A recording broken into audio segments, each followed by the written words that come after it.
Welcome.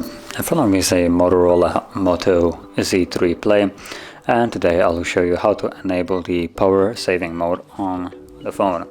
So pull down the notification panel and you'll have the battery saver right here. So you can simply tap on it. There we go. Turn on.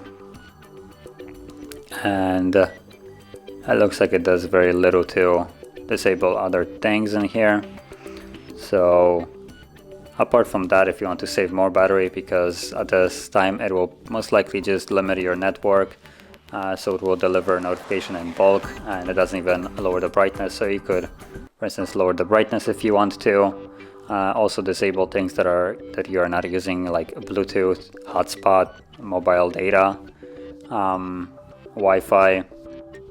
So anything that you're not using that isn't essential, you can disable that, and all of it will save up on the battery a little bit.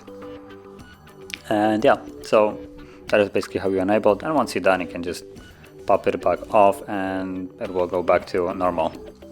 So if you found this video helpful, don't forget to hit like, subscribe, and thanks for watching.